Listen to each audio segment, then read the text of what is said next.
Setting આવ્યું હતું તે દાડા ઓક્સિજન બધું 4 કલાક લગાવ્યું હતું. એ બધાને ઉપર મોકલી દીધા. હું કશું મગજમારી કરું નહીં, દુખતા ફર્યો તો ડોક્ટરને લાવ્યું સારા માણસ, એટલે મને અમને આજે એ જ કીધું તમને સારા માણસ જોઈને નહીં નાખ્યા, તમને ઉપર મોકલી દે. ટેન્શનમાં સાતની પથારી ફરી ગઈ. એટલે બીજા ડોક્ટર જોડે વાત કરીને તો એવું કહેતા હતા કે ઇન્ફેક્શન બહુ જ છે.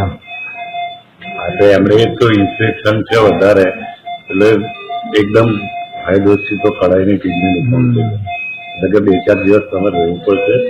અને કાલથી આજથી ચાલુ કર્યું છે 2 બોટલ ઇન્જેક્શન બધું, એટલે કે તમે 3-4 દિવસ પછી હું રજા આપીશ. તમે નહીં કહો. કિડની ડોક્ટર એવું કહેતા હતા કે 2 રસ્તા છે, કાં તો ઇન્જેક્શનથી ધીરે ધીરે પેશાબ માટે ઇન્ફેક્શન નીકળે, કાં તો પછી એસએસજી કર્યું સર્જરી. એવું તો મળવું છે, એવું ધીરે ધીરે કરી. એટલે પૂછ્યું મેં કે તમારા ટ્રીટમેન્ટમાં શું બાકી રહ્યું?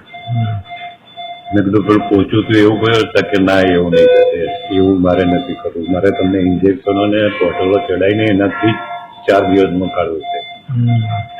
અને એમાં છેલ્લું શું કશું પેલું એવું કંઈક દવાનું નામ બોલ્યા ને એ આપવાનું છે, એ આપીશ એટલે તમારે કમ્પ્લીટ ચોખ્ખું થઈ જાય. ફરી ઇન્જેક્શનનું કહેતા હતા કે જનરલ રૂમમાં રાખે ને તો આયુષ્માન કાર્ડમાં ઇન્જેક્શન નહીં ચાલતું, ઇન્જેક્શન બહુ મોંઘું આવે, એટલે એમને આઈસીયુમાં રાખ્યા કે પેલું મોંઘું ઇન્જેક્શન હોય તો આઈસીયુમાં ગણતરી થઈ જાય, એમ 3-4 હજાર રૂપિયાનું એક ઇન્જેક્શન આવ્યું છે, એટલે કે આઈસીયુમાં રાખ્યા, બાકી આઈસીયુનું પેશન્ટ નહીં.